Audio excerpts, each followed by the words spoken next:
vida de los pueblos mejoramos y el futuro de la juventud. Somos el colegio de ingenieros, somos constructores del Perú. Trabajando juntos lograremos desarrollo y paz en el Perú. Trabajando juntos lograremos desarrollo y paz en el Perú. Nueva ciencia y técnica aplicamos con prudencia y mucha rectitud. Con cuidado al mar lo cosechamos, conservamos puro el aire azul y peruana selva disfrutamos, sin dañar su vida en plenitud.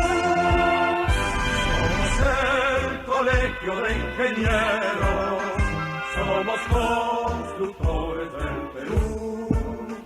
Trabajando juntos lograremos desarrollo y paz en el Perú.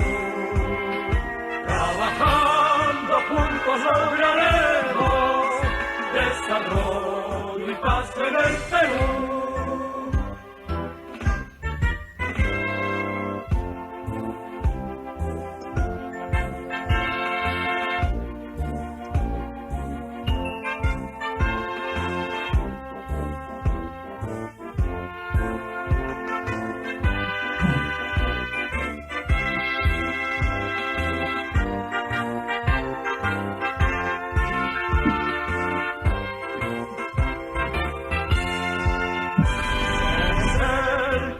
De ingenieros, somos constructores del Perú.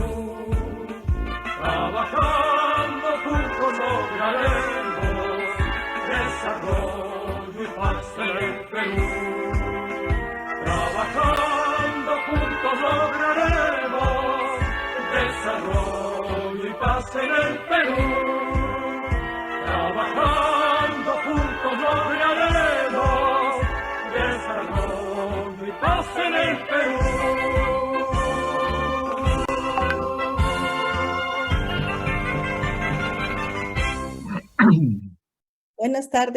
Buenas tardes, ingeniero Bozo, buenas tardes, ingeniero Alba. Bueno, el día de hoy tenemos la conferencia Propuestas de actualización de la normativa E030 a cargo del ingeniero Luis Bozo Rotondo y del ingeniero Rodrigo Alba. El ingeniero Luis Bozo Rotondo es ingeniero civil por la Universidad Nacional de Ingeniería, cuenta con maestría y doctorado en Ingeniería Civil por la Universidad California, Estados Unidos. Tiene su empresa Luis Bozo Estructuras y Proyectos SL, calculista principal y gerente apoderado con más de 300 metros cuadrados al año de estructuras de todo tipo en 4 continentes. Están que me escriben todo el mundo. El ingeniero Rodrigo Alba es ingeniero civil y maestro en Ingeniería y Estructuras por la Universidad Nacional Autónoma de México, doctor en Ingeniería Sísmica y Dinámica Estructural por la Universidad Politécnica de Cataluña. Es profesor universitario e investigador de la UPC, Geofísica e Ingeniería Sísmica UPC.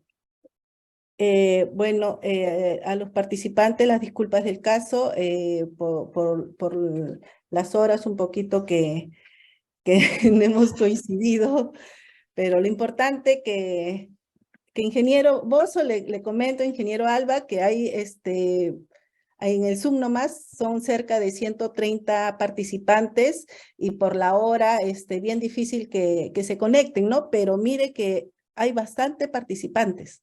Muchísimos, y en Face todavía no he visto cuántos nos están siguiendo. Y muchísimas gracias a los dos. El ingeniero Bozo está por Europa y el ingeniero Rodrigo Alba está por México. Así que estamos conectados México, Perú y Europa. Adelante, ingeniero Bozo. Bueno, primero pues las disculpas efectivamente porque una confusión con el cambio de horario, porque yo pensé que eran 7 horas y por lo visto son 6. Pero bueno, perdón por este retraso. Por otra parte, son 300.000 metros cuadrados, no 300 metros cuadrados. Ay, Lo que nuestra discúlpeme, empresa hace. ingeniero. Como me estaban escribiendo todos a la vez porque querían el Zoom. Pero Así que, discúlpeme, sí, es 300.000 metros cuadrados, ingeniero. entonces, digamos que tenemos una amplia experiencia de proyectos, ¿no? De hecho, el objetivo de esta presentación tiene tres objetivos, ¿no? Uno es comparar la normativa, digamos, peruana, la E030 famosa, con lo que sería planteamientos de la norma mexicana, y en ese sentido tenemos una comparativa, yo diría, extremadamente interesante, que fue seleccionar una zona sísmica de México exactamente, o similar, digamos, a una zona sísmica de la costa de Perú y comparar los diseños, ¿no? Y realmente a mí me ha sorprendido muchísimo, algo que ya esperaba, pero desde luego ha sido un resultado que lo voy a compartir en esta presentación y yo creo que es muy interesante. Por otra parte, comparar cómo, digamos, cómo se trabaja con la normativa mexicana también me parece muy interesante. El experto aquí es Rodrigo Alba, en el tema, digamos, de México, pero, digamos, yo creo que a nivel cualitativo explicar cómo se trabaja ahí va a ser también muy instructivo, porque vamos a ver una serie de deficiencias, ¿no?, que tiene la normativa peruana, ¿no? Y por último, el tema que quizá motivó en el origen la conferencia, que es el tratar de, en lugar de forzar o de obligar, que a nadie le gusta, una determinada solución, que además tiene sus limitaciones, como es el aislamiento sísmico, plantear una propuesta con parámetros, ¿no? Que ese era el origen de la conferencia, pero al final la conferencia ha crecido mucho más y, como vamos a ver, realmente pues hay unos aspectos muy anticuados, digámoslo así, de la normativa peruana que se deberían, en mi opinión, mejorar. Entonces, se ve bien la presentación, ¿no? Ahora estaremos en la segunda pantalla. Se ve bien, ¿no? ¿Sí? ¿La ven No, todos? todavía no. No. No, ¿Cómo no se ve la no está segunda? compartiendo, ingeniero. Ay, perdón. Darío, un favor, apóyalo al ingeniero. A ver. Darío, No sé. Franz, ¿Ahora se ve o no? ¿no? Darío, Qué raro. Franz, por favor. Estoy compartiendo. He puesto compartir pantalla. Pero no se está apreciando, ingeniero. Voy a llamar a Vale. informar. Bien. No se ve los avances, pero sí lo veíamos hace un momento, ¿no? Sí, No, lo no se ve veíamos, pero ahorita no. anterior. O sea, ¿no se ve la primera presentación? Yo no lo veo. ¿Usted, Solo se me ingeniero ve Alba? No, se ve. tampoco. Ajá. Ay, a ver. ¿Cómo hago? Solo se me ve a mí, digamos. Sí. A ver. No se ve. A ver, perdón un momentito entonces. Es que yo pongo...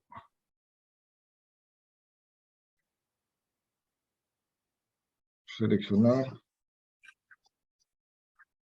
Esto. ¿Ahora sí o no? Ahora sí, ingeniero. Ahora sí, Ahora bueno, sí. menos mal. Bueno, pues lo que les comentaba, ¿no? Estos son los tres objetivos de la presentación. ¿Ahora se ve la segunda? Sí se ve. Bien, entonces, yo lo que hice fue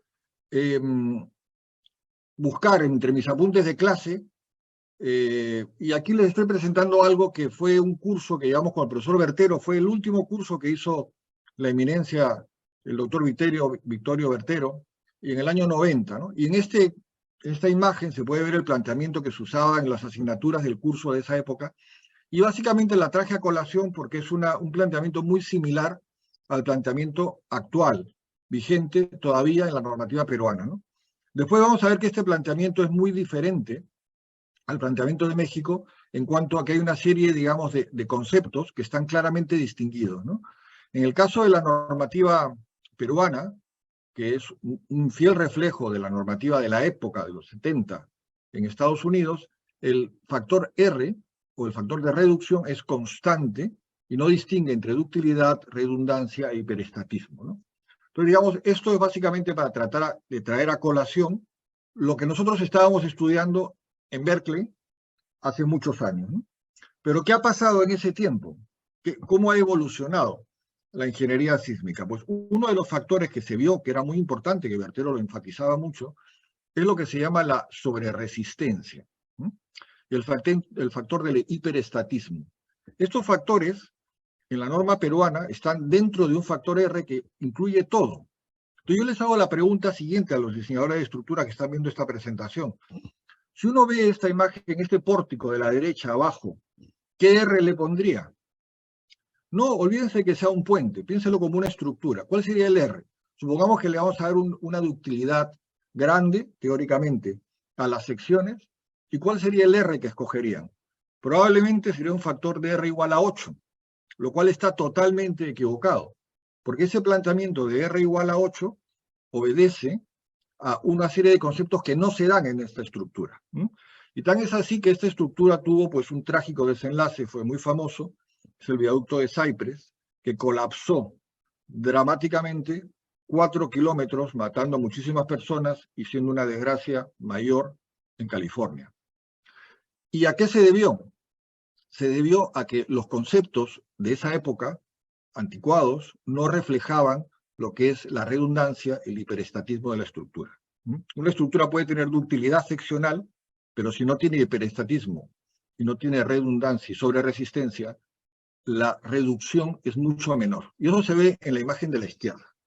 Los espectros modernos, el planteamiento moderno de diseño de estructuras, tiene unos factores muy grandes que se llaman transparentes. Estos espectros que están muy por encima, típicamente de arranque se dividen por 2, que sería la sobreresistencia. Y después ya se dividen en función del hiperestatismo y de la ductilidad.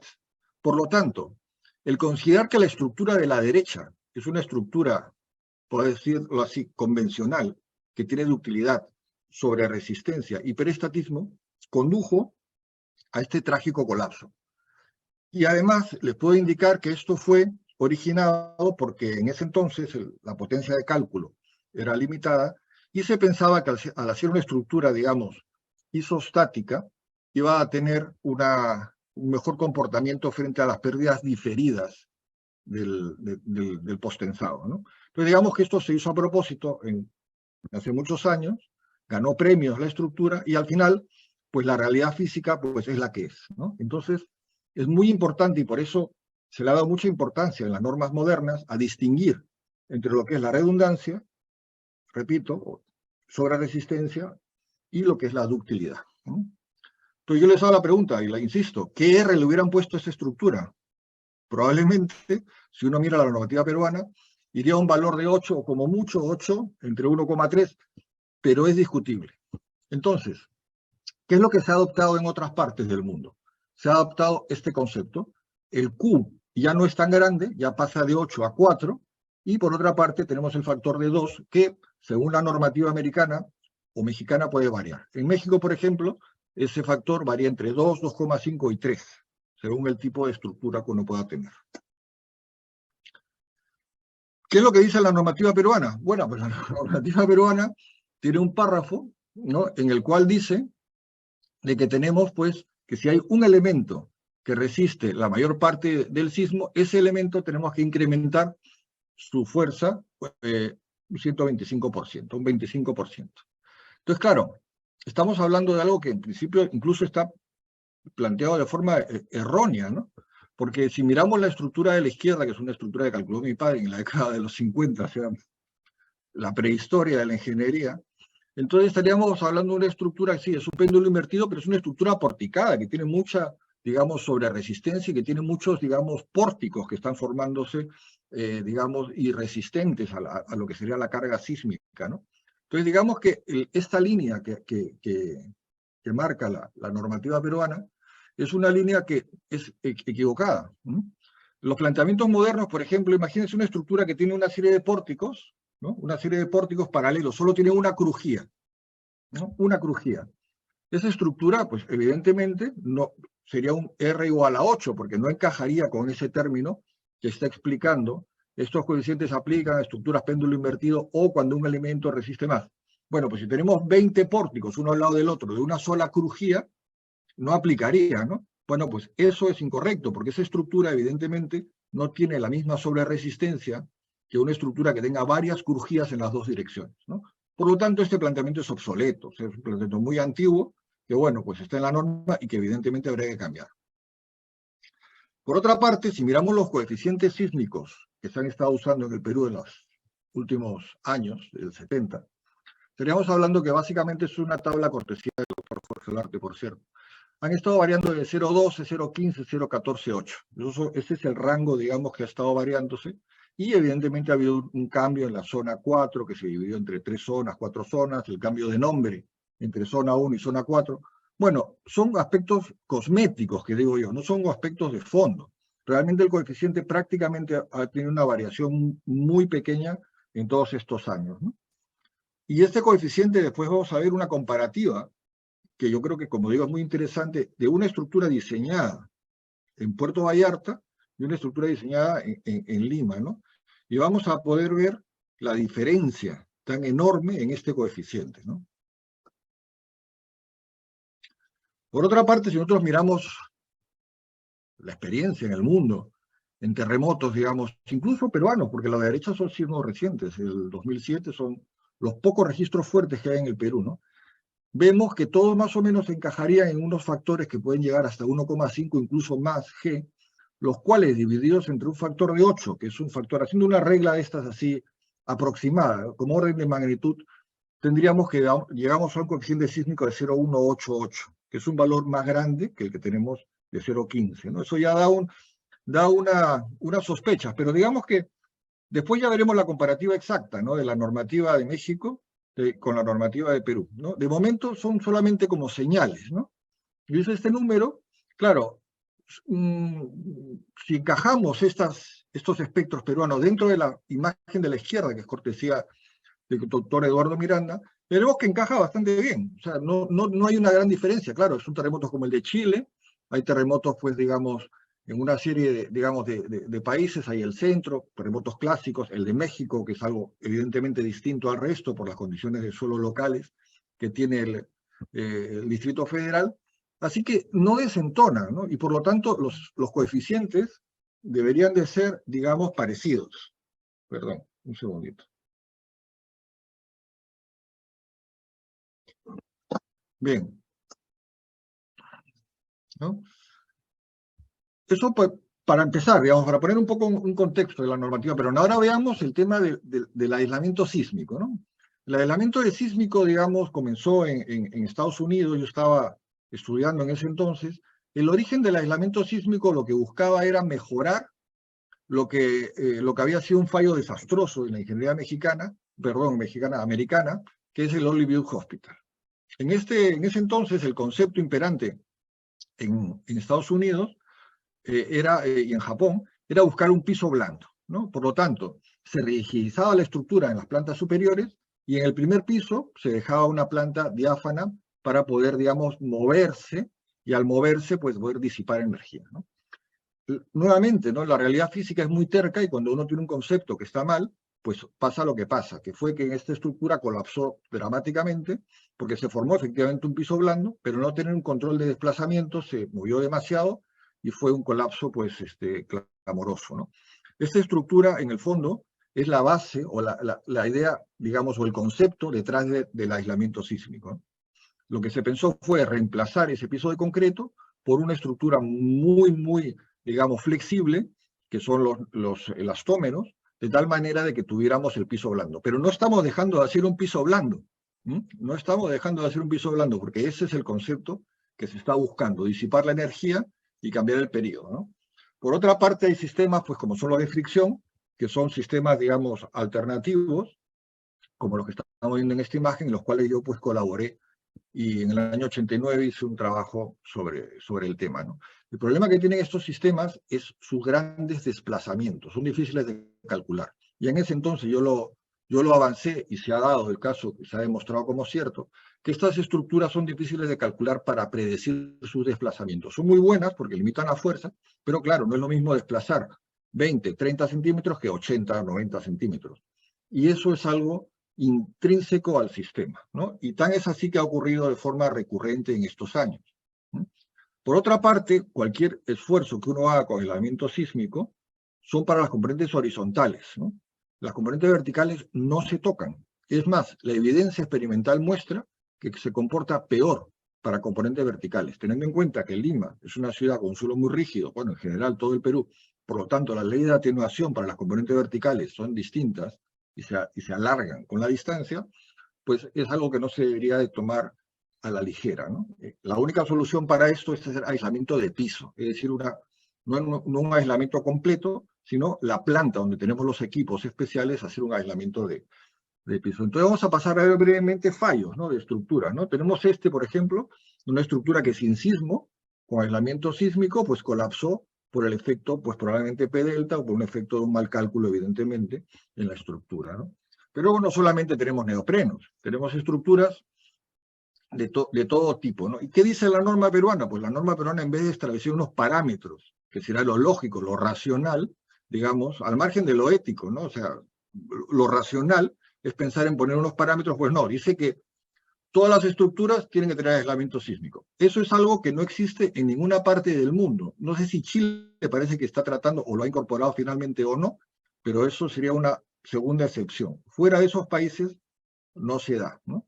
Es decir, nos está forzando a usar una técnica que hay una serie de documentos, si uno se dedica a buscar, va a encontrar, digamos, de fallos, como por ejemplo este documento, en el cual se hizo un estudio de la durabilidad de las estructuras con aislamiento a base de fricción, en los cuales se había visto una serie de problemas de corrosión y una serie de problemas, digamos, de durabilidad en las estructuras con muy poquitos años de construcción. Y este es un reporte americano, o sea, esto es un documento visible.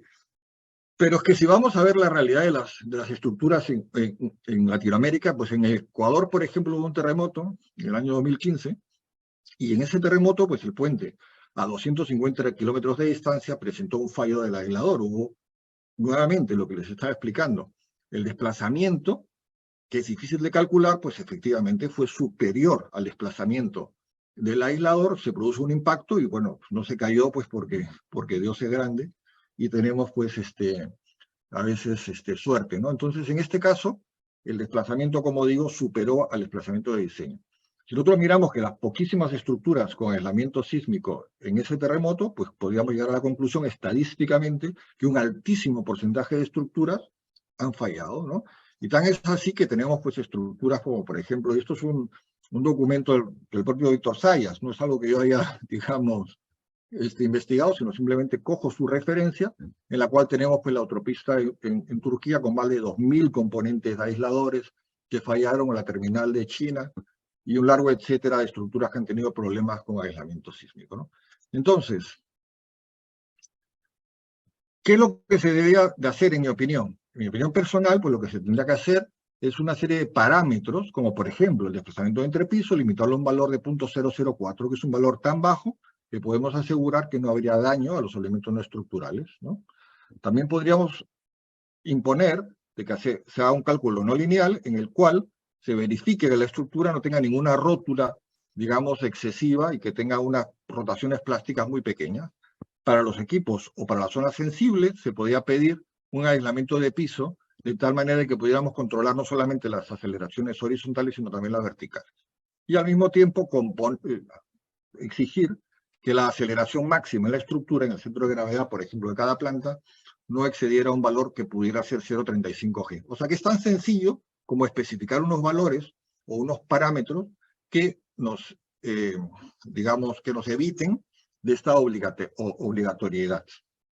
Y esto es así no solamente por el punto de vista técnico, también desde el punto de vista ético, porque estamos, digamos, de alguna manera prohibiendo soluciones que pueden ser muy viables, como esta que estamos viendo aquí, que es una tesis doctoral que hace poco, bueno, tesis de maestría que hace poco dirigí, ahora está empezando el doctorado, en la cual demostramos que una estructura prefabricada podía tener parámetros similares al aislamiento sísmico, ¿no? Y esto se puede ver en esta gráfica que están viendo aquí, por ejemplo, en la cual comparamos el coeficiente sísmico en una estructura con aislamiento sísmico y con el sistema. Y vemos valores muy similares, ¿no? Esta es una tesis que cualquiera puede consultar y cualquiera puede ver. No solamente estaría esta tesis, es que está en Estados Unidos el sistema de los paneles viscosos, se ha construido un hospital recientemente, claro, carísimo, porque si lo miramos desde el punto de vista económico, cada panel cuesta bastantes decenas de miles de dólares, pero sin embargo se ha construido con ese sistema de los paneles viscosos hospitales en Estados Unidos Y sin embargo en el Perú, pues nos encontramos con la paradoja de que estamos prohibidos de intentar siquiera hacer soluciones como esta, que es una tecnología que hemos desarrollado en el Perú. Ahora veamos un poco la comparativa. Esta es la otra parte de la presentación, que sería comparar, digamos, cómo sería un diseño en México, en una zona parecida a México y a Perú. Entonces, en este caso, pues, esta es la tabla que todos conocemos, la tabla número 1 de la normativa peruana, y vamos a comenzar a ver algunas diferencias, ¿no? En Perú, por ejemplo, se trabaja con secciones brutas, ¿no? Es decir, como dice la norma, para propósito de esta norma, de estructura de concreto armado y albañilería puede usarse secciones brutas, ¿no?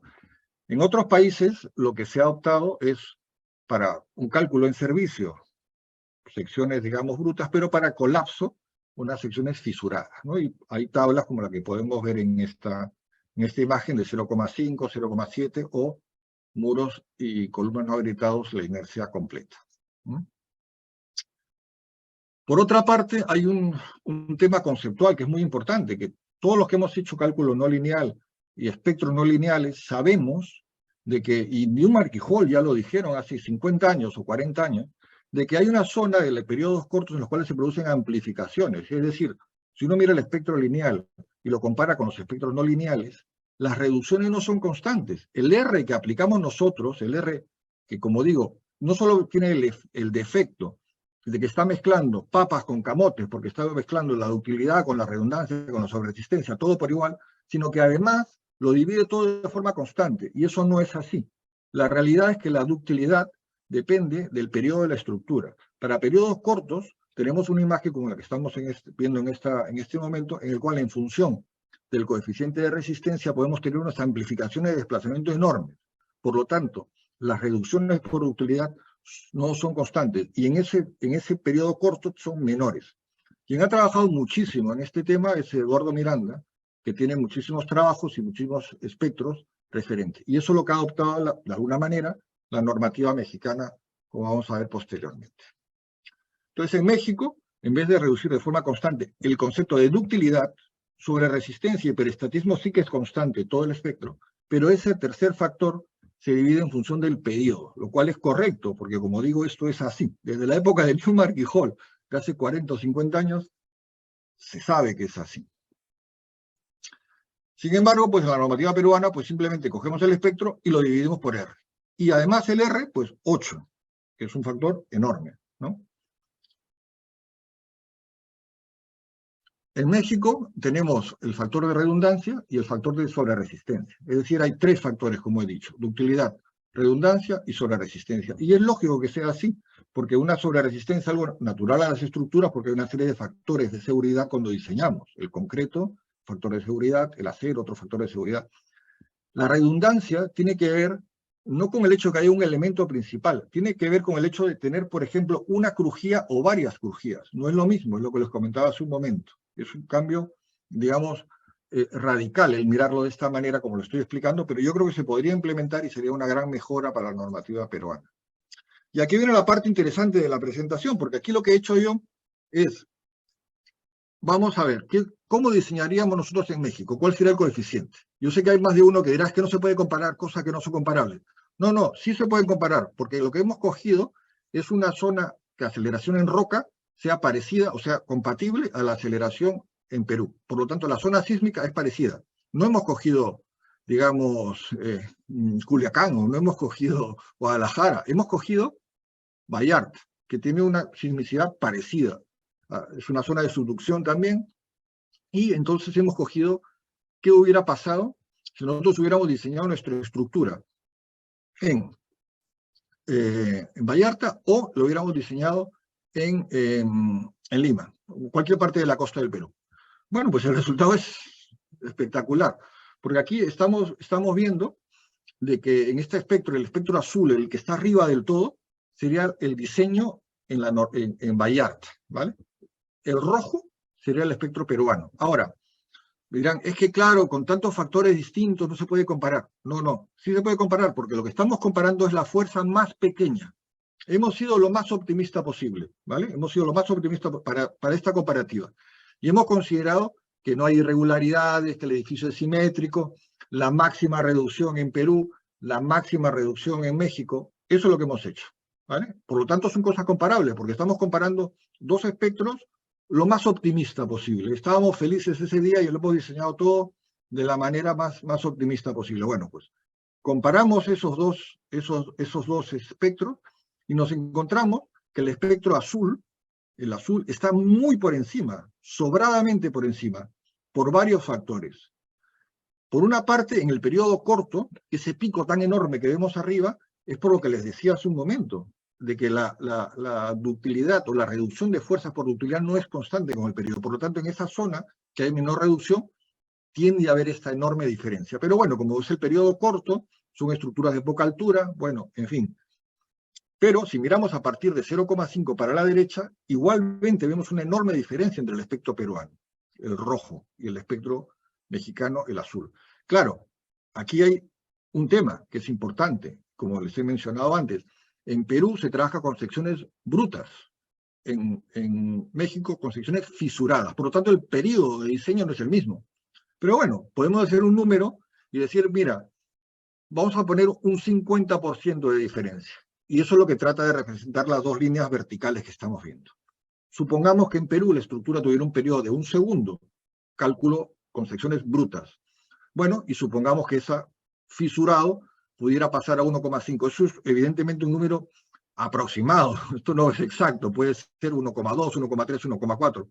Pero será por ahí, vamos a poner 1,5. Bueno, ¿cuál sería el coeficiente sísmico en México de diseño? Pues está, con la máxima reducción, repito, estaríamos hablando de 0,15, 0,16. ¿Y cuál sería el valor en Perú? Pues en Perú estaríamos hablando de 0,07, 0,8. El doble. Es decir, en México, en una zona sísmica compatible con Perú, estamos diseñando el doble. Eso yo más o menos ya lo intuía, porque yo veo los aceros, como nuestra empresa trabaja en 4 continentes y hacemos este volumen tan grande de trabajo, pues tenemos ya un sentimiento, digamos, un orden de magnitud de lo que nos está saliendo de acero, ¿no? Y lo que está ocurriendo es lo que estamos viendo aquí. Evidentemente, en México ha habido este aumento en el coeficiente sísmico que no se ha dado en el Perú, que se ha mantenido constante a lo largo de estos últimos 30 o 40 años. Esto se ha dado en México y me lo corroboró el doctor Eduardo Miranda, quien me dijo que en el 2003 había habido este cambio importante en los coeficientes, ¿no? Bien. Más de una persona preguntará, bueno, ok, esos son fuerzas, pero en Perú tenemos un drift muy pequeño, 0,07, ¿no? Y por lo tanto, pues estamos bien porque diseñamos unas estructuras muy rígidas. Pues no, falso. Lo cierto es que si nosotros comparamos el espectro de servicio, porque en México la manera de trabajar hay un espectro de servicio con secciones brutas también, en este caso sí son brutas para servicio, y lo comparamos con el espectro peruano, haciendo la equivalencia del 0,75R, bueno, con lo que indica la normativa para calcular, digamos, para calcular los desplazamientos, tendríamos esta otra comparativa que vemos aquí. O sea que en esta imagen lo que estamos comparando es el espectro para mirar los desplazamientos, ¿no? Por una parte, en servicio, en la norma mexicana, y por otra parte, con la norma peruana, de la manera que se trabaja, que como no hay espectro de servicio y de rotura, solo hay un espectro, pues sería la curva roja, ¿no? Ahí vemos una muy buena correlación en gran parte de los periodos. De un periodo de 1 segundo para más largo, digamos, parece encajar muy bien la normativa. Pero ojo, estamos comparando, aquí sí papas con camotes, porque aquí la normativa, digamos, mexicana en servicio, el drift es 0,04. Mientras que en Perú es 0,07, nuevamente el doble. Por lo tanto, estamos obteniendo en Vallarta estructuras el doble de rígidas y con el doble de solicitación sísmica. Y eso es lo que está ocurriendo en este momento en los diseños que se están dando en esa zona, comparado con lo que se está dando en todo el país. A mí me ha parecido un resultado muy interesante, que desde luego a mí me ha llamado mucho la atención y por eso he querido compartirlo, y por eso estamos en parte en esta presentación. Ahora ya para ir concluyendo, lo que les voy a presentar es una especie de resumen o conclusiones para dar paso a Rodrigo Ala, que lo va a explicar en más detalle cuáles son los orígenes de este planteamiento en México, que es mirar las estructuras no solamente en la inmediatez del momento, sino en la continuidad de los años y los costos que vienen asociados a cualquier reparación por un daño que pudiera originar, ¿no? Entonces, en mi opinión, la normativa presenta coeficientes sísmicos bajos, la peruana, bajos. Sobre todo teniendo en cuenta de que no hay un conocimiento muy profundo de lo que sería toda la sismicidad o los posibles, digamos, terremotos que pueden darse a lo largo de muchos años de nuestras estructuras, ¿no? Entonces, en mi opinión, el coeficiente es bajo, ¿no? Aquí yo sé que puede entrarse a debatir que en los últimos años no ha habido grandes muertos en el Perú por terremotos, pero es que eso no es el razonamiento técnico que uno debería de tener. Que hayamos tenido la suerte de que no haya habido un terremoto como el que ya ocurrió en Pisco, enfrente a la costa peruana, no quiere decir absolutamente nada, simplemente quiere decir que hemos tenido suerte, ¿no? Por otra parte, no hay que caer en el error de mirar los terremotos como algo que lo conocemos, porque los terremotos tienen una gran incerteza y por lo tanto hay terremotos con periodos de retorno muy largos, ¿no? Por lo tanto, yo pienso que sería prudente aumentar el coeficiente. Esto al margen de tener consideraciones como esta imagen que también me compartió el doctor Miranda, que todos conocemos, pues de los acantilados de Lima, y los efectos locales que pudiéramos tener por cualquier fallo en todos estos acantilados, ¿no? La normativa mexicana, este es un diagrama tomado directamente de la norma. Como he dicho, el coeficiente R de Perú, ¿no?, lo divide en tres. Uno que le llaman sobre resistencia, otro que será la hiperestaticidad y otro que es la ductilidad. La ductilidad tiene un valor de 4, no es más de 4. Normalmente 3, porque incluso 4 es cuando uno cumple todos los requisitos de la normativa americana para una estructura dúctil, que como todos sabemos son bastante complicados de cumplir todos. Por lo tanto, te da la opción de coger un 3. Un 3 sería una estructura, digamos, intermedia, ¿no? Entonces, el valor varía hasta 4 y es típico coger un valor de 3. Para la comparativa que yo he hecho antes, he cogido 4. He cogido, como he dicho, el máximo, la máxima reducción entre las dos. Entonces, yo pienso que esto se podría implementar perfectamente en Perú, tener esa, digamos, esa variación del coeficiente en función de estos parámetros. La redundancia está vinculada con el número de crujías que puede tener la estructura o el número de elementos principales que puede tener la estructura, y la sobreresistencia es un factor que también depende, pero normalmente se asume un valor de 2, ¿no? También yo sería partidario de reemplazar la obligatoriedad del aislamiento sísmico con parámetros, como los he explicado hace un momento, unos parámetros que pueden ser tan exigentes como se quiera, pero que desde luego no sean, digamos, algo que tenemos que cumplir. Ya por el punto de vista, no solamente por el punto de vista ético, ¿no?, que es evidente, cualquier persona, pues evidente, no creo que haya nadie en su sano juicio que diga que es racional el obligar a una determinada técnica, ¿no? Por lo tanto, ya al margen de eso, por el punto de vista técnico también, puesto que hemos visto que hay un montón de fallos de estructuras que presentan esta patología por el aislamiento de base, ¿no? Entonces, por otra parte, también yo soy partidario de eliminar todos estos aspectos del aislamiento sísmico por métodos estáticos o simplificados. Puede que aparezca en la norma americana, pero no tenemos por qué seguir tal cual lo que diga la norma americana, y por lo tanto yo sería partidario de eliminar todas eso y obligar, en ese caso sí, o en general, digamos, para este tipo de estructuras, a un cálculo no lineal, ¿no? Porque el problema que tiene el aislamiento sísmico es que es como algo que parece muy fácil. Claro, es la panacea, o sea, tú simplemente cambias el periodo y ya tienes una reducción de fuerza muy grande.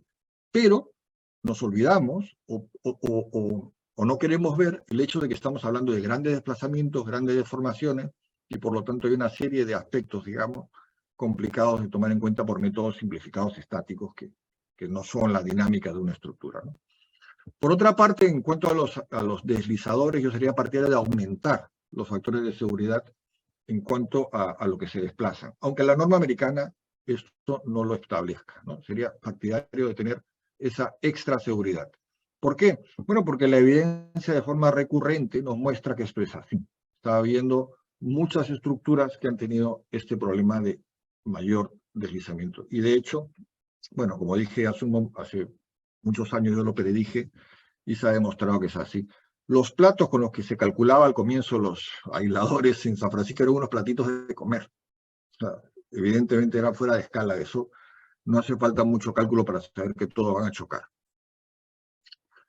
Yo incorporaría en los conceptos que hemos estado viendo en la presentación de los efectos transparentes, diferencial y perestaticidad, la sobreresistencia a la utilidad, creo que es fácil, relativamente asequible de plantear. Modificar el coeficiente de reducción sísmica en función del periodo, porque es que es así, físicamente es así. Eso uno lo puede, ya se sabe, como he dicho he repetido un par de veces, desde la época de Newmark y Hall, que en la zona de periodos cortos hay una amplificación de lo que serían los desplazamientos y una menor reducción de fuerza, ¿no? Entonces, incorporar los espectros de servicio y los efectos de colapso, ¿no? Yo creo que es también algo que sería interesante de plantear, pero bueno, aquí quizá es más difícil, pues ya implicaría un cambio más profundo, pero se podría, simplemente se añadiría otro espectro pues para verificar. Yo pienso que sería, igual que tenemos un espectro, podemos generar unas señales sísmicas recomendadas o planteadas, digamos, por la propia normativa, que pudieran potenciar el uso del análisis tiempo-historia, ¿no? Es decir, tener un set de acelerogramas que pudiéramos, digamos, calcular, digamos, y poder dar, digamos, igual que damos la normativa, poder dar estos parámetros para poder proceder al cálculo no lineal, que desde luego es la manera que se debería de priorizar en el cálculo de estructuras en el futuro. Bueno, he ido un poquito rápido, pero básicamente eso es lo que les quería comentar. A manera de resumen, pues, como les he dicho, yo me he sorprendido muchísimo de poder ver la comparativa de lo que sería un diseño en Vallarta, en una zona sísmica similar al Perú. Realmente, yo lo intuía porque realmente veía los aceros, se veía los cálculos y veía la cantidad de kilos que estábamos obteniendo con la de Perú, pero la verdad que no me esperaba que fuera tanto. Me han confirmado después que esto se dio por un cambio en México, que probablemente estará más vinculado con lo que Rodrigo Alba nos va a contar ahora, y cuál es el planteamiento de fondo, o cuál es, digamos, la marea de fondo, ¿no?, que ha estado llevando a este cambio de planteamiento, que es distinto en este aspecto al americano. Y con esto pues daría paso a Rodrigo Alba.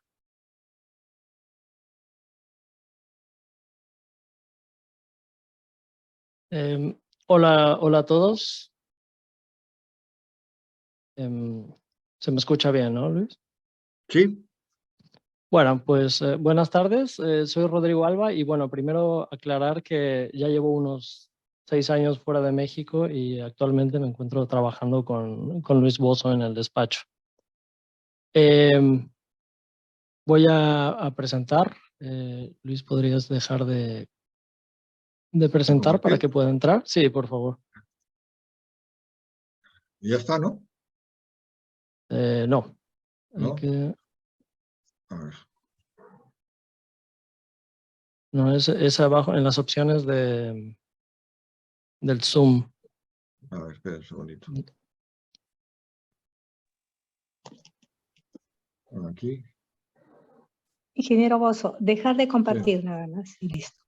Sí, es lo que estoy tratando, pero... dejar de compartir. Vale, ya está. Listo. Genial. Ahora sí. Vale. Perfecto. Aquí se ve, ¿no? Sí. Bueno. Lo que yo les voy a presentar es el contexto actual de la normativa mexicana, la normativa sismorresistente. Y primero quiero que entremos un poco en el contexto general. Los temas que voy a tratar, primero una breve introducción, luego la tendencia de diseño que hay no solo en México, sino en el mundo, que se basa en el desempeño o en la resiliencia, y algunas novedades del reglamento de construcciones, en específico de las normas técnicas complementarias de sismo del 2020. Finalmente pasaré por unas conclusiones.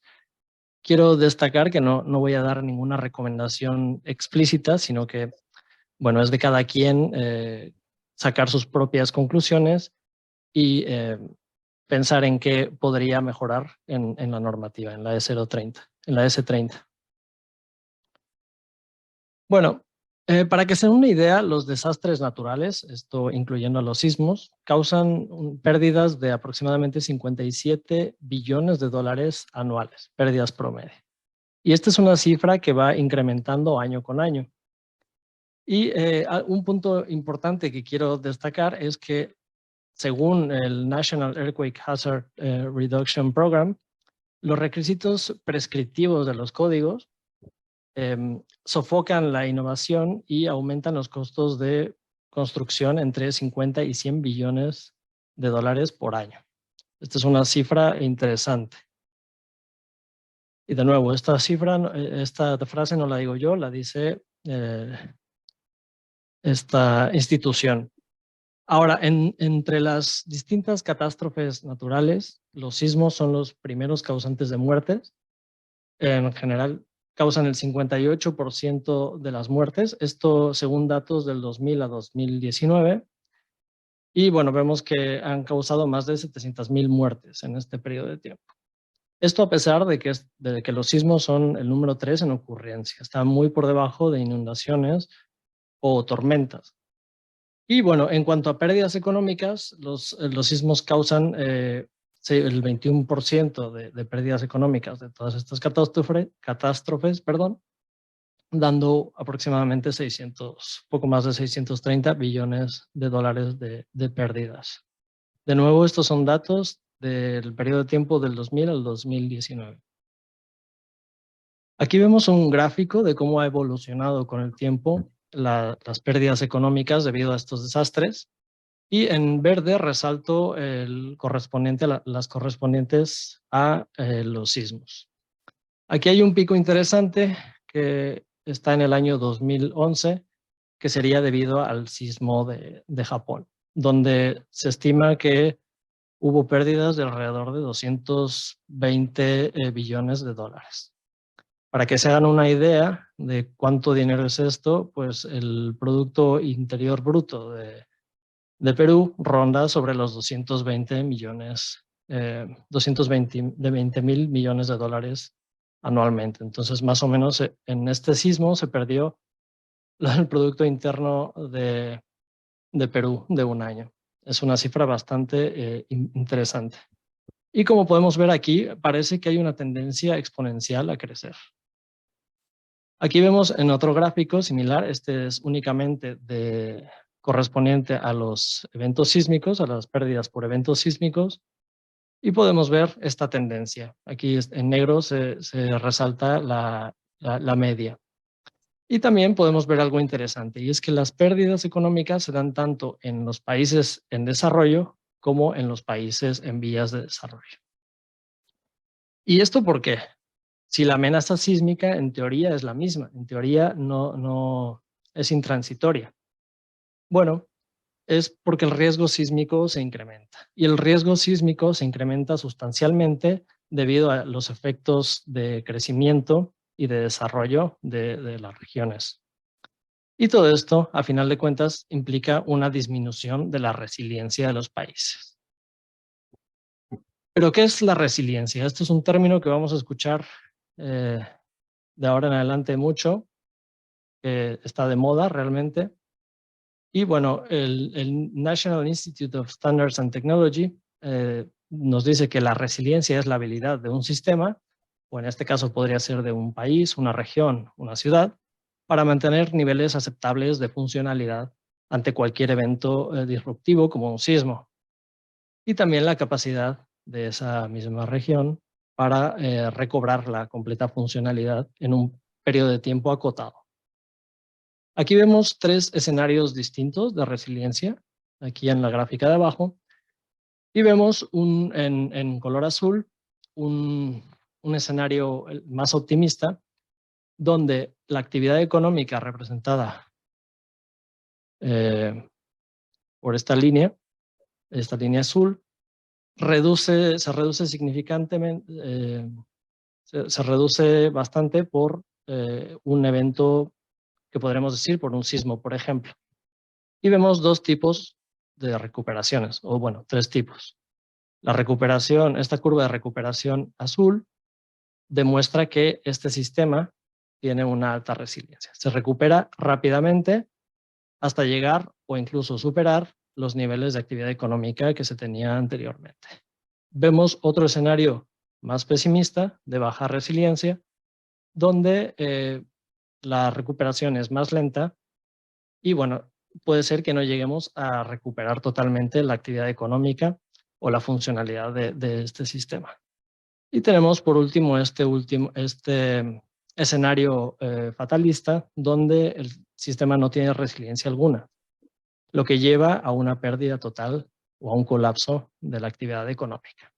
Entonces, la resiliencia es la capacidad para recuperarse rápidamente en un periodo de tiempo, para recuperar la actividad económica. Ahora, aquí vemos un gráfico donde se tienen dos escenarios, uno donde se prevén,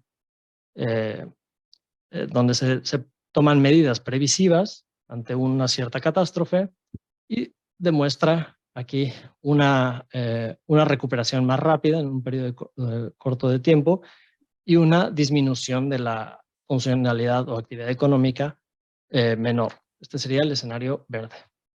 Y este genera un área bajo la curva, un área que representaría la pérdida, en este caso, de funcionalidad total en el periodo de tiempo. Y vemos que en este escenario donde se toman o donde se tomaron medidas previsivas, esta pérdida es mucho menor que esta otra pérdida representada por el área 2, donde no se toman este tipo de medidas y se apuesta más por una reparación o tomar medidas a posteriori. Entonces vemos que no solo el tiempo para recuperar es mayor, sino que también las pérdidas son mayores. ¿Y cómo se logra la resiliencia en un sistema o en un país? Bueno, pues para lograr esta resiliencia se requiere que todos los elementos que componen este sistema tengan un cierto nivel de desempeño adecuado, un nivel de desempeño mínimo ante una catástrofe. Y este nivel de desempeño va a depender del tipo de estructura. Veámoslo como una cadena. Cada eslabón debe de tener su resistencia y debe tener una resistencia adecuada. Si un eslabón es más débil, toda la cadena va a fallar. Y bueno, el problema que dan los códigos prescriptivos para desarrollar este desempeño de todos los eslabones es que estos códigos no suelen considerar explícitamente la funcionalidad de las estructuras o de la infraestructura para establecer el nivel de desempeño deseado ante esta amenaza. En los códigos, en la mayoría de los códigos, el único objetivo de los mismos códigos es salvaguardar la vida de las personas. Entonces se podría decir que, que podemos tener daños importantes en nuestra infraestructura a pesar de que no tengamos un colapso que quite vidas. Sin embargo, la pérdida económica será importante. Y esto, ¿esto por qué pasa? Porque tenemos un sistema bastante interconectado. La economía, aquí tenemos un ejemplo de la economía de Estados Unidos, de los distintos componentes de la economía de Estados Unidos, y vemos la interconexión que hay. Entonces vemos que hay una gran interconexión entre todos ellos.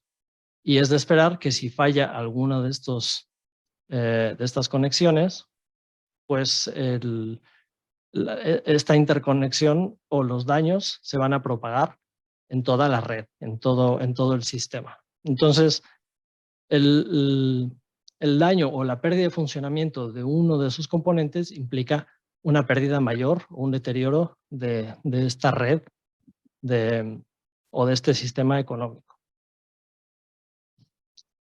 Y bueno, ¿esto qué produce? Pues esto genera costos indirectos y costos intangibles, que suelen ser mayores que los costos directos y tangibles, que son los que usualmente estimamos. Como costos intangibles, pues como costos indirectos, son todos aquellos que van asociados o que son consecuencias colaterales de un daño, y los costos intangibles son todos aquellos que son difíciles de cuantificar, como por ejemplo, pues pérdidas de vida, problemas psicológicos generados de salud mental, abuso de alcohol, el crimen asociado a la pérdida de empleo misma, etcétera. Problemas ambientales que también son importantes ahora.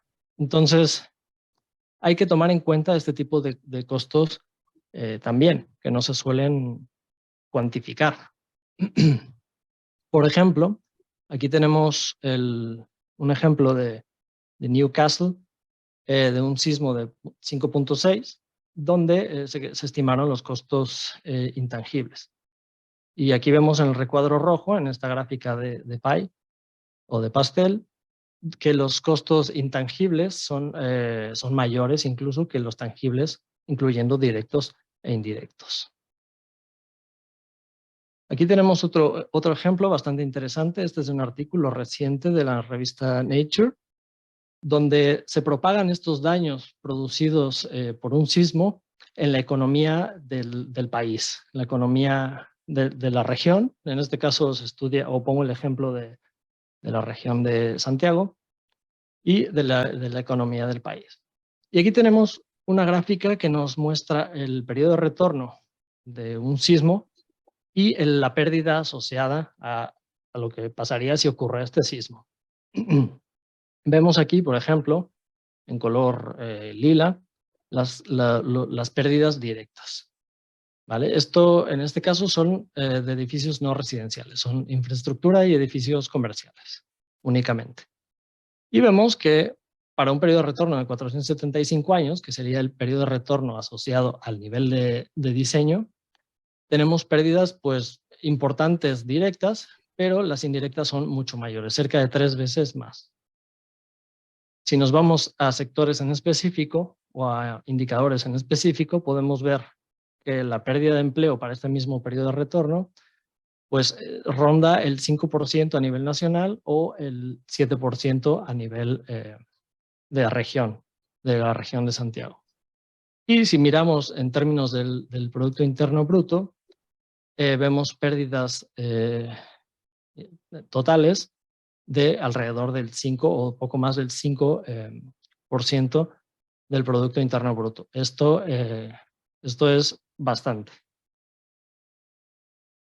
Y bueno, todas estas pérdidas al final, ¿quién las paga?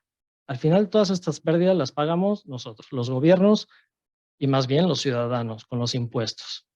Aquí vemos un gráfico de las pérdidas por desastres naturales, que las pérdidas que toma o que absorbe las empresas aseguradoras y las pérdidas que no están aseguradas y que absorbemos toda la población. Este es el caso de Estados Unidos, pero bueno, vemos como la tendencia es que las pérdidas cada vez sean absorbidas en mayor medida por la población, lo cual también es importante porque al final va a recaer en nuestros bolsillos las consecuencias de una catástrofe. Y bueno, ¿qué pasa? ¿Por qué hay este incremento de riesgo sísmico si tenemos diseños basados en código? Por ejemplo, en Japón, ¿por qué una pérdida tan grande? Bueno, porque los diseños basados en código generalmente tienen o pretenden un equilibrio entre el costo de la estructura, el costo de la construcción y la seguridad de los ocupantes. Entonces, este tipo de filosofía no protege la seguridad financiera de los dueños o de la población y la sociedad, a final de cuentas. Y bueno, esto es muy importante porque tampoco garantiza que un edificio pueda ser reparable o incluso recuperable, bueno, utilizable, perdón, o recuperable después de un sismo. Y aquí dejo unas palabras del IFEMA que dice que el diseño basado en código asegura o intenta asegurar la salud, seguridad y bienestar de personas y edificios, estableciendo requerimientos mínimos para la capacidad estructural. Aquí tenemos un ejemplo de un desastre en Nueva Zelanda en el 2011, donde solo 2 edificios colapsaron. Aquí hubo varias muertes, pero lo interesante está en que 17 edificios modernos que han sido o que fueron diseñados bajo estrictas normas impuestas por el código, pues se podría decir que se desempeñaron de forma adecuada, porque no colapsaron. Sin embargo, más de la mitad de estos edificios tuvieron que ser demolidos después del sismo, a pesar de que no colapsaron, porque tenían un daño extenso. Entonces, al final de cuentas, hubo unas pérdidas económicas importantes. Y como dato, el alcalde estimó un tiempo de recuperación total de 27 años para volver o para igualar el estado de avance de las regiones circundantes. Aquí vemos otro gráfico interesante. Este es de un artículo de Ramírez et al. Del 2012, donde se evalúan 30 edificios de concreto reforzado, diseñados con un factor RD8 bajo el código bajo la normativa de California. Todos estos sismos se probaron, por así decirlo, ante una demanda equivalente a la de diseño y por lo tanto tienen una baja probabilidad de colapso.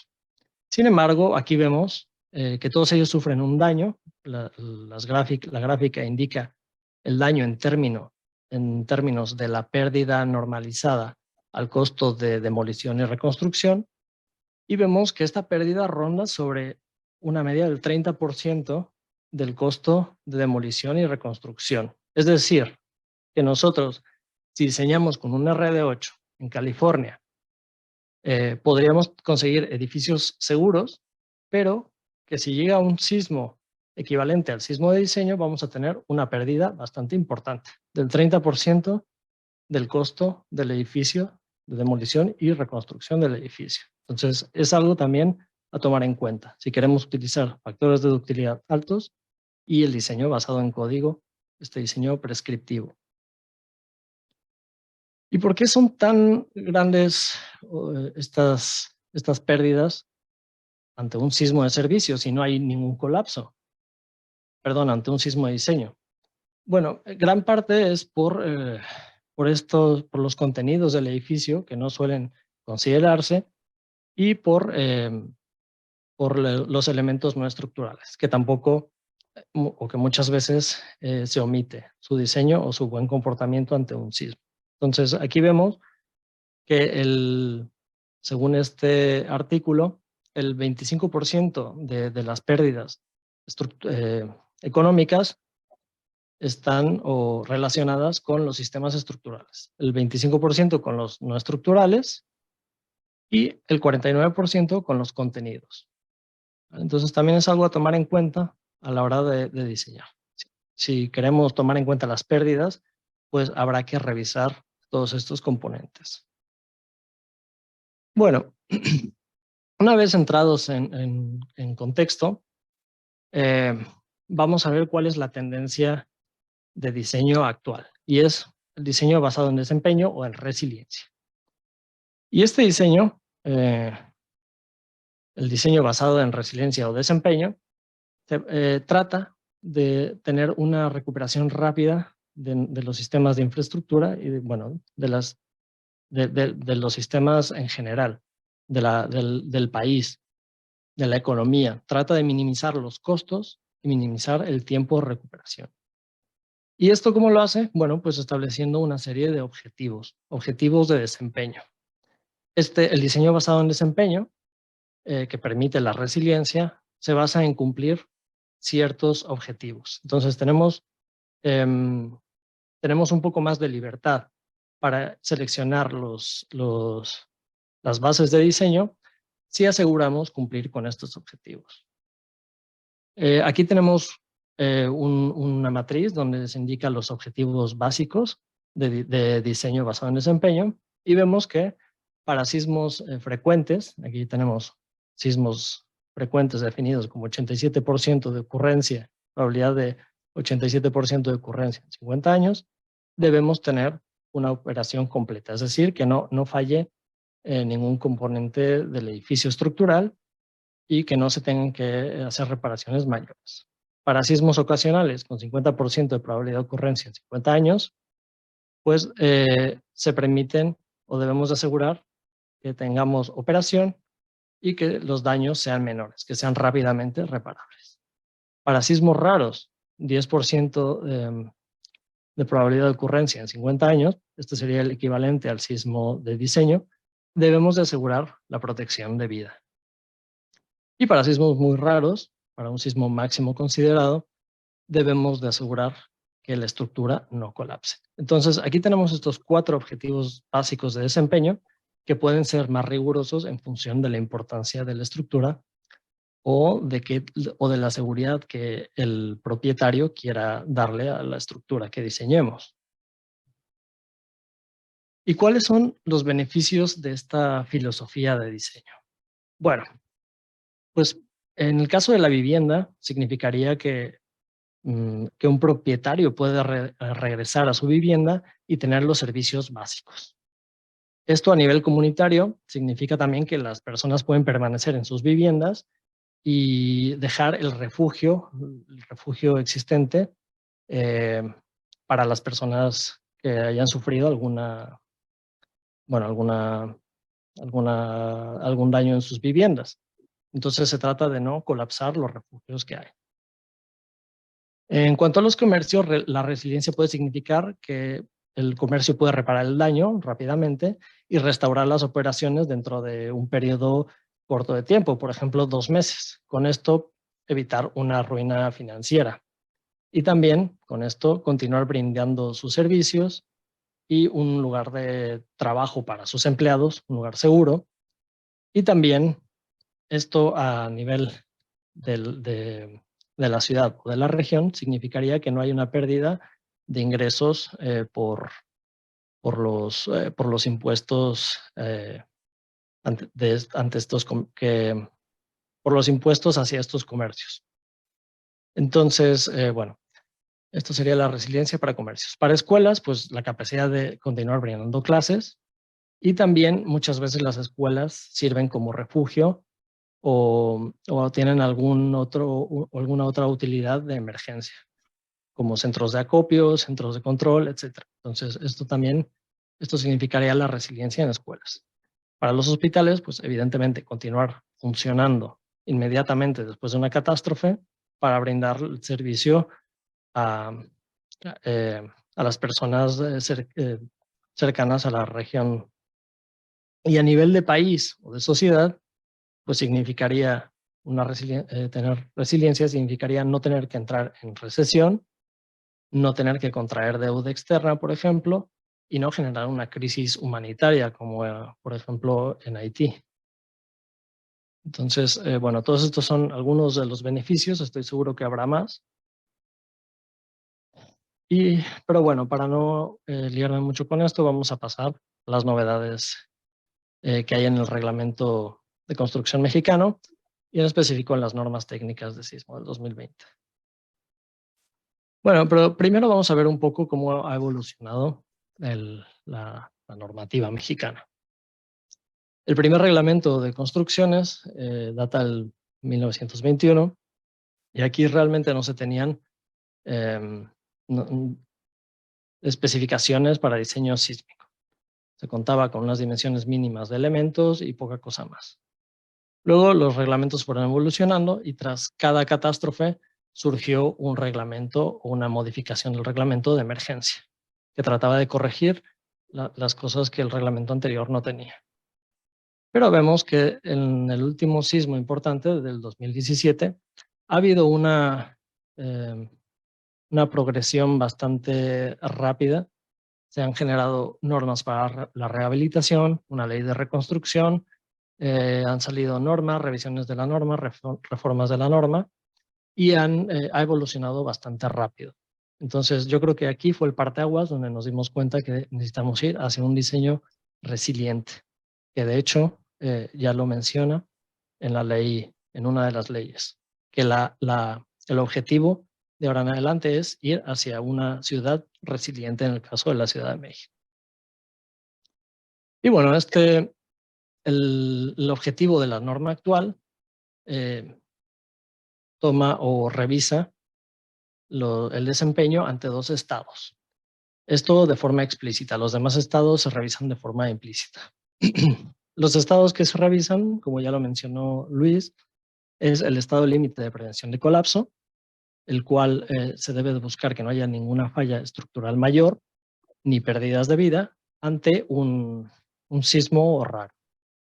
Y tenemos otro límite de revisión, otro objetivo de desempeño, que es que durante sismos frecuentes no se conduzca a la interrupción de la ocupación del edificio. También tenemos ahora 3 tipos de análisis que podemos utilizar. Y bueno, están los mismos de las normas anteriores, el estático y el dinámico, pero ahora tenemos el análisis dinámico no lineal, que en el caso de ciertas estructuras, como estructuras altas en terrenos blandos, o estructuras con dispositivos de control sísmico como aisladores y disipadores, se obliga al análisis dinámico no lineal. Y de hecho, el análisis estático queda muy rezagado porque hay unos factores de seguridad importantes. Entonces, según la estructura, nos obliga o nos impulsa a que utilicemos un análisis en específico. También tenemos ahora una herramienta muy buena para determinar la demanda sísmica. Es esta aplicación web que, bueno, en el caso de la Ciudad de México es de uso obligatorio y nos proporciona ya los espectros de diseño sísmico. Ahora, nosotros para generar los espectros sísmicos entramos con distintos parámetros. Aquí tenemos que ingresar el parámetro o el factor de hiperestaticidad, que toma en cuenta la hiperestaticidad del sistema estructural, factor de importancia, que bueno, tomar en cuenta que si la estructura es un hospital, una escuela, oficinas, casa, etc. Y otro factor de irregularidad, que este va a incrementar la demanda sísmica según el grado de irregularidad que tengamos de la estructura. Y esto vamos a ver más adelante porque tenemos 13 condiciones de irregularidad que debemos de verificar para determinar este parámetro. Y algo muy importante que me gustaría destacar es que esta aplicación web nos da o nos genera acelerogramas sintéticos para que podamos utilizarlos en el análisis dinámico no lineal, que recuerdo es obligatorio para estructuras altas y en suelo blando. Entonces únicamente tenemos que poner coordenadas y se nos genera espectros del sitio. Como resultado, obtenemos un PDF con los espectros de diseño para distintos factores de ductilidad y también podemos descargar los archivos para ingresarlos al programa, tanto los archivos de espectros como los acelerogramas sintéticos.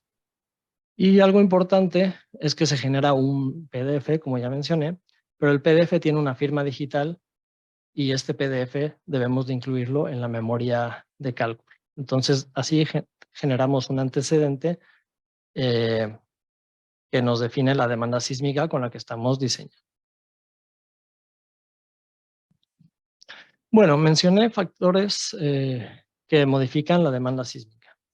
Pues entre los factores que modifican esta demanda están el factor de ductilidad, que nosotros llamamos Q, está el factor de sobreresistencia, que ya mencionó Luis, factor de hiperestaticidad, el factor de regularidad de la estructura, factor de importancia, y también hay otro factor que puede afectar según la interacción, según si queremos o no considerar la interacción sobre la estructura.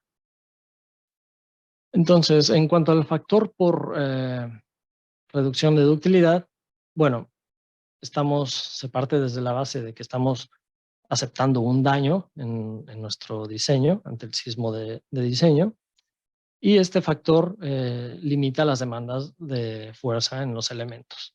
Y para ello, para poder estimar estas demandas adecuadamente, debemos usar los momentos de inercia agrietados o la sección agrietada que mencionó Luis también en la presentación.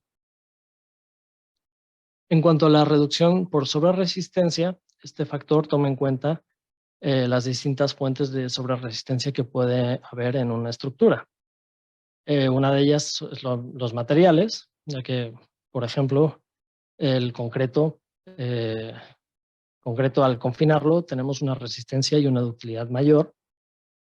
También tome en cuenta los modelos conservadores, que suelen ser conservadores, los modelos para evaluar la resistencia de las secciones y la hiperestaticidad del sistema. El factor, otro punto importante de este nuevo reglamento es que se necesita, para las estructuras importantes, registrar una constancia de seguridad estructural. Y esta constancia la expide un ingeniero, un corresponsable en seguridad estructural, que es una persona que ha pasado un examen de conocimientos y que tiene una cierta trayectoria como ingeniero, una trayectoria verificable. Esta constancia se debe de renovar de manera periódica, me parece que de manera quinquenal, y después de un sismo, o cada que haya un sismo con PGA, con una aceleración pico del terreno de más de 90 centímetros sobre segundo al cuadrado, medidos en una cierta estación. Esto está normalizado. Para el caso de escuelas, tenemos lo mismo. Aquí tenemos que expedir esta constancia de seguridad estructural, donde hay una persona que valida que esta estructura está bien diseñada o bien reforzada, que es segura. Y aquí se tiene que hacer revisión para sismos tan bajos como 30 centímetros sobre segundo al cuadrado, con PGA mayores a 30 centímetros. Y de igual forma también se tiene que renovar esta constancia periódicamente o después de cada sismo fuerte. Ahora vamos a ver las distintas irregularidades que se tienen que verificar o que verifica la norma, que obliga a verificar la norma. Y entre ellas, está la altura del edificio. Si tenemos un edificio muy alto, generamos una irregularidad. Tenemos la relación de ancho a largo de la planta, la geometría de la planta, si hay aperturas que estén alineadas, la cantidad o el tamaño de las entrantes y salientes de la planta, los huecos, si hay dobles alturas en columnas, si el área de las plantas o de las distintas plantas cambia también, la altura de los pisos, que sea la misma en todos lados, que no tengamos pisos torcidos, que las resistencias sean similares de todos los pisos, que la rigidez lateral de todos los entrepisos también sea similar, al igual que los desplazamientos producidos por el sismo, para evitar efectos de torsión. Y también toma en cuenta la planta baja.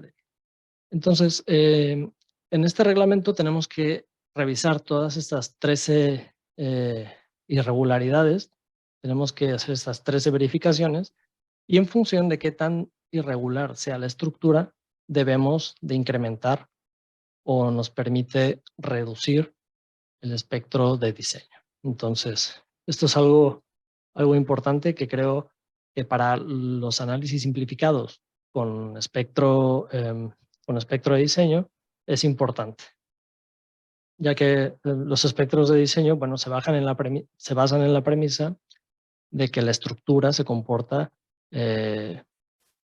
o que la estructura está dominada por el primer modo de vibración, por un oscilador correspondiente al primer modo de vibración de la estructura. Estas 13 verificaciones no se tienen que hacer si se hace un análisis dinámico no lineal. Ahora, hay otras verificaciones que también menciona el reglamento, y son las aceleraciones de piso, por ejemplo, en el caso de que tengamos equipos importantes, que tengamos que salvaguardar estos equipos, y los contenidos, ¿vale? Por ejemplo, en hospitales, en cualquier caso que tengamos equipos que sean importantes. También que la distribución se deben verificar las aceleraciones de piso cuando la distribución en la planta sea irregular. Esto porque, si tenemos una distribución de rigideces en la planta irregular, también tendremos una distribución de aceleraciones irregular en la planta. Entonces habría que verificar esto. Y también tenemos la respuesta sísmica de los apéndices, de los llamados apéndices y elementos no estructurales, como por ejemplo tanques de agua elevados, mobiliario o muros de partición, etcétera, que también deben de ser verificados.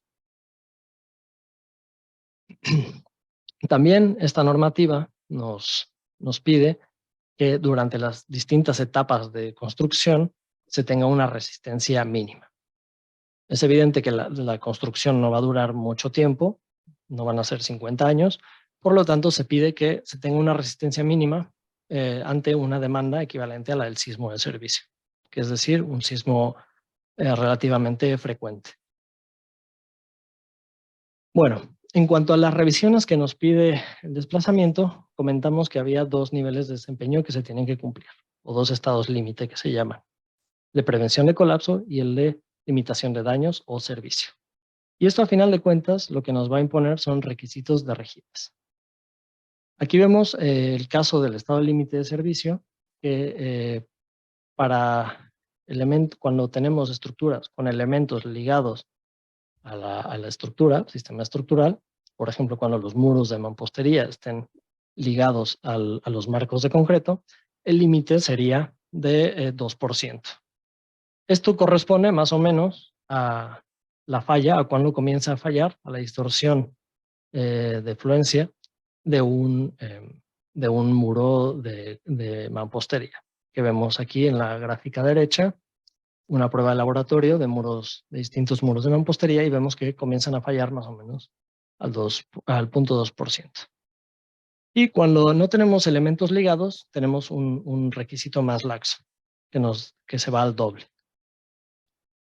Pero ojo, porque tenemos que cumplir con que hay una separación mínima entre los elementos estructurales y no estructurales, que muchas veces no es fácil. Ahora, en cuanto al estado límite de colapso, tenemos que verificar esta distorsión de entrepiso con los desplazamientos esperados. Por lo tanto, los desplazamientos de diseño se van a multiplicar por todos aquellos factores de reducción que supusimos para obtener los desplazamientos esperados.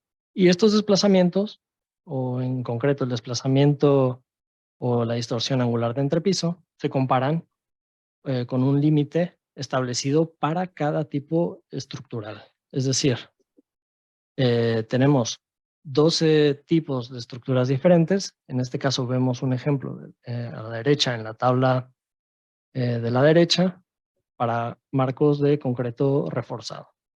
Y vemos aquí que hay, para concreto reforzado, 12 tipos distintos, y cada uno tiene una distorsión, un drift máximo permisible. Entonces, según nuestra estructura, según la tipología que tengamos, según el sistema estructural, vamos a verificar el límite que le corresponde. Y este es un avance, o esto es algo bastante importante desde mi punto de vista. En el caso de estructuras de acero tenemos 8 tipos distintos, y en el caso de mampostería, 9. Bueno, para concluir, primero, ¿cuál debería ser la estrategia de diseño sísmico? Y bueno, aquí me gusta citar esta frase del National Science Technology Council, donde dice que centrarse principalmente en la respuesta y recuperación, esto ante una catástrofe, es una práctica poco eficiente.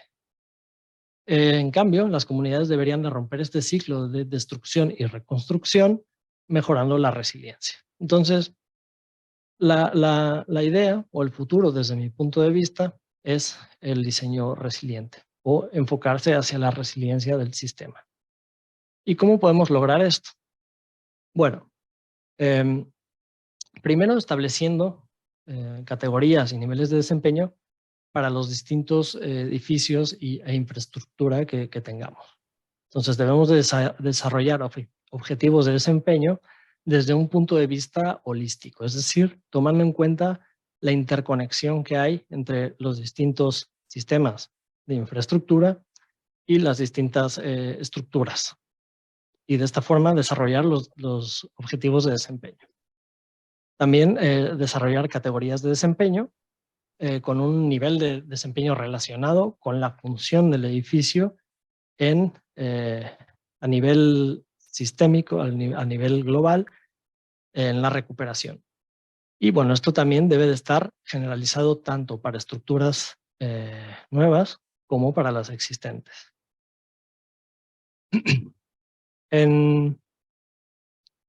Como punto número 2, debemos de identificar los defectos que tenemos en los estándares, códigos o normativa actual. Entonces, debemos de enfocarnos en establecer una amenaza y criterios de demanda asociados, establecer criterios de desempeño por material y tipo de estructura, y tomar en cuenta la interdependencia que hay entre los distintos edificios, un poco lo que ya comentamos anteriormente. Aquí podemos tomar ejemplos de buenas prácticas, por ejemplo, el Business Continuity, que nos sugiere un ciclo donde impactamos, o más bien hacemos un análisis del impacto que tienen las medidas, desarrollamos estrategias de recuperación, planes de desarrollo, probamos la eficiencia de estos planes haciendo análisis de impacto y volvemos a este ciclo que realmente será un ciclo continuo de mejora y desarrollo. También establecer métricas y criterios de nivel de desempeño. Esto para nuevas construcciones o para construcciones actuales, tomando en cuenta los efectos de envejecimiento o reforzamiento y actualización. También tenemos que tomar métricas para evaluar el desempeño de distintos sectores de infraestructura. Y sobre todo, tomar en cuenta los costos asociados a recobrar la capacidad y funcionalidad del sistema. Y todo esto aplicarlo a los distintos niveles y categorías de desempeño. Aquí vemos a la derecha un ejemplo del USRC Building Rating System, que nos da unas métricas de desempeño o rankea las estructuras de 1 a 5 estrellas según el desempeño. Por ejemplo, una estructura con 5 estrellas sería aquella cuyos pasillos no van a ser ni bloqueados ante un sismo, que va a tener un daño mínimo ante un sismo y que va a tener una recuperación inmediata. Una estructura rankeada con una estrella, pues sería una estructura que tiene una pérdida probable de funcionalidad, que puede involucrar pérdidas de vida, que se va a generar un daño severo y que, bueno, puede estar en recuperación más de un año. Entonces, este tipo de métricas nos van a ayudar a evaluar nuestras estructuras y, bueno, a darles un valor añadido. Si queremos dar o si queremos reducir la vulnerabilidad de nuestra estructura, podemos darle un valor añadido. Y, bueno, también, evidentemente, necesitamos tener bases para el diseño resiliente. Aquí, en este sentido, necesitamos desarrollar o utilizar los procedimientos de análisis más avanzados que tenemos para evaluar de forma correcta el desempeño estructural, tal como lo es el análisis dinámico no lineal, que, bueno, sería el análisis más realista. Y también sería bueno desarrollar criterios de desempeño tanto para elementos estructurales como para no estructurales. Y finalmente evaluar esto a nivel comunitario. Tomar en cuenta todas las interdependencias que hay en el sistema económico y incorporar el desempeño estructural y la funcionalidad de cada elemento del sistema a esta resiliencia global. Bueno, para terminar, he resumido un poco todo lo dicho en estos dos cuadros, donde a la izquierda tenemos el estado actual, el statu quo, donde los códigos prescriptivos y estándares recordamos que nos ayudan para salvaguardar la vida de los ocupantes, no la economía. Estos códigos tienen o producen escasa resiliencia de la infraestructura ante estos sismos. Y actualmente existen planes de respuesta ante emergencias, pero no hay una planeación de resiliencia como tal, no hay un plan a futuro.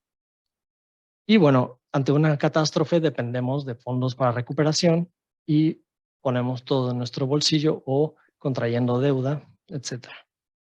A futuro, ¿qué debemos hacer? Bueno, pues desarrollar códigos y estándares consistentes con el riesgo y basados en el desempeño enfocado en la resiliencia.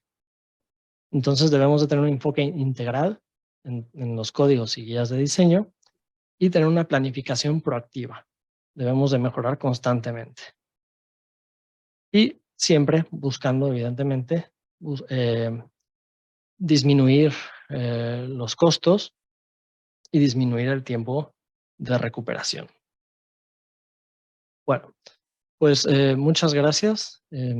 Aquí les dejo mis datos y no sé si tengamos tiempo para pasar a responder algunas preguntas.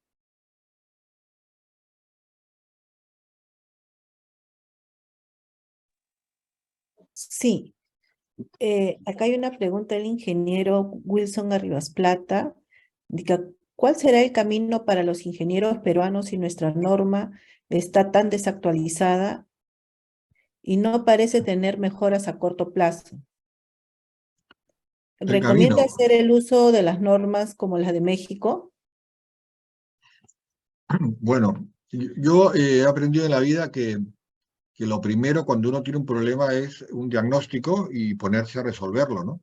Yo creo que esta presentación complementaba magníficamente con lo que ha explicado Rodrigo, porque si uno se fija, lo que ha explicado él es claramente ligado con las observaciones que hemos hecho al comparar el diseño de una ciudad o una zona como Vallarta con Lima, que serían zonas sísmicas similares, y cómo vemos el nivel de seguridad que ellos están dando a sus estructuras en Vallarta comparado con el que tenemos en Lima, ¿no?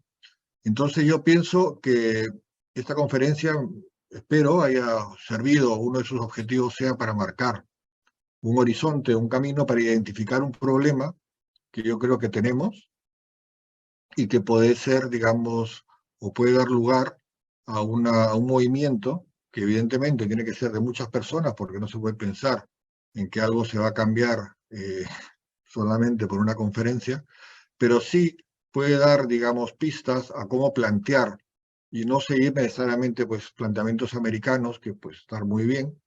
Sí podemos tener pues soluciones como la mexicana, que tiene, digamos, como he dicho y como hemos visto, grandes ventajas incluso con los planteamientos americanos, ¿no? Entonces, digamos que lo primero es identificar el problema y lo segundo es resolverlo, ¿no? Yo pienso pues que hay mucho por hacer y espero pues que evidentemente esta conferencia sirva un poco para ello y no sé, Rodrigo, que quieras complementar. Sí, bueno, a ver, es un poco complicado porque evidentemente son regiones distintas que siguen filosofías distintas y no se puede aplicar como tal un código de diseño a otra región para la que no está diseñado. Claro. Lo que sí se puede aplicar son los conceptos. Y yo creo que aquí lo que todo el mundo puede aplicar, y esto es algo universal, es el análisis dinámico no lineal. El verificar la respuesta con un análisis dinámico no lineal. Evidentemente utilizando la amenaza del sitio. Pero bueno, yo creo que este sería el planteamiento más generalizado y los objetivos de desempeño ya están, digamos, bien definidos y se podrían seguir en cualquier región. Entonces, si tenemos los objetivos de desempeño claros, simplemente tenemos que evaluar nuestra estructura de forma precisa, lo más precisa posible, ante el nivel de amenaza de la región en la que estemos. Entonces yo creo que este es el planteamiento más, desde mi punto de vista, el más adecuado. Y yo creo que la capacidad que tenemos ahora, tanto de conocimiento como de herramientas técnicas, nos permite desarrollar este tipo de análisis sin ningún problema.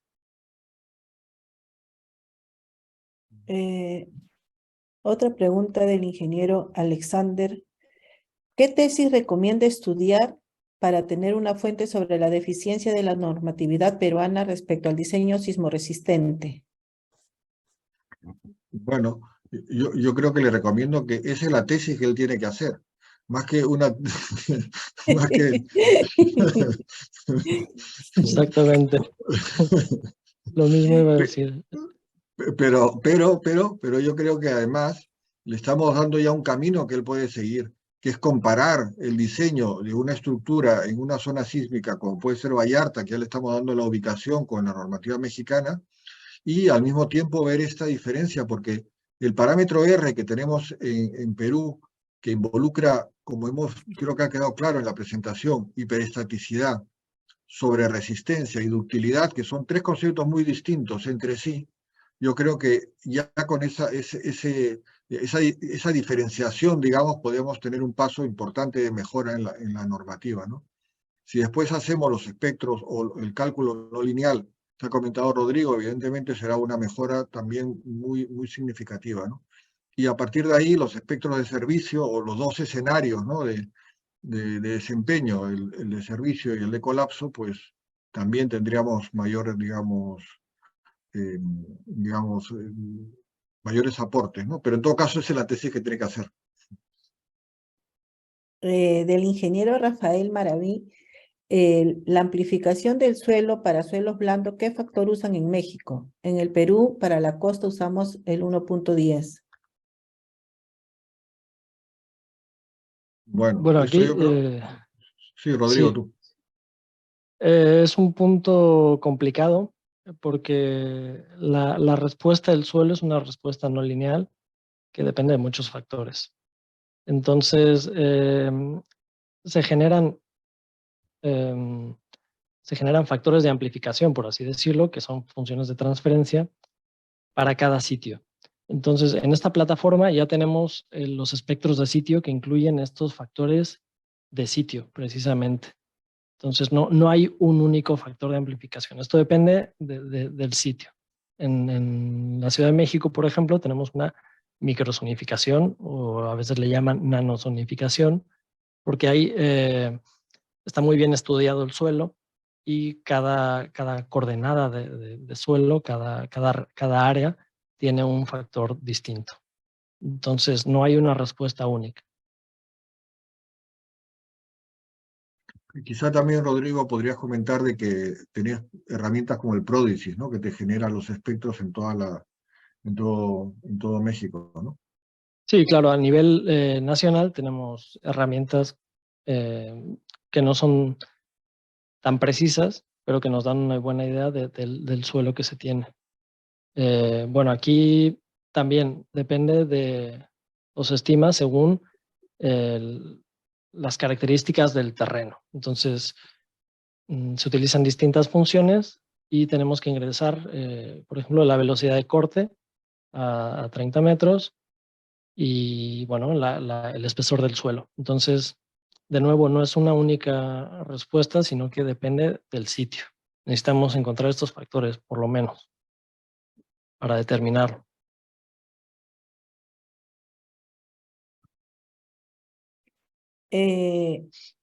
Otra pregunta, ¿es factible o aconsejable el uso del análisis dinámico no lineal en edificaciones comunes como viviendas? Yo pienso que sí, en mi opinión personal, uno tiene que usar siempre las herramientas más potentes que tiene a su alcance, ¿no? Entonces, no hay que confundirse con el hecho de que porque sea pequeña, es una estructura, digamos, que se va a comportar bien, ¿no? O sea, hay un tema ahí importante. Yo creo que si uno ha sido atento a la presentación y las imágenes que puse sobre, digamos, los espectros no lineales en función de la resistencia que tenga la estructura, las estructuras en el periodo corto, es decir, de 0 a 0,5 segundos, ese sería el rango corto, tenemos que hay unas amplificaciones muy importantes de desplazamientos. Por eso en la norma mexicana, repito, y también lo he insistido, no es constante la reducción de ductilidad en función del periodo, hay un valor distinto. para periodos cortos, el R es más pequeño que para estructuras de periodo medio o largo, ¿no?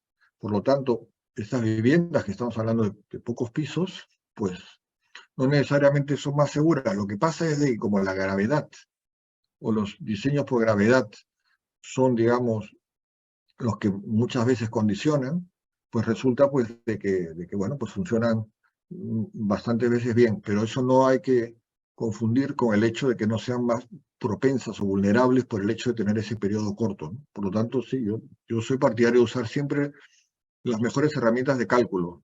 Siempre he pensado en eso y siempre he creído en eso, ¿no?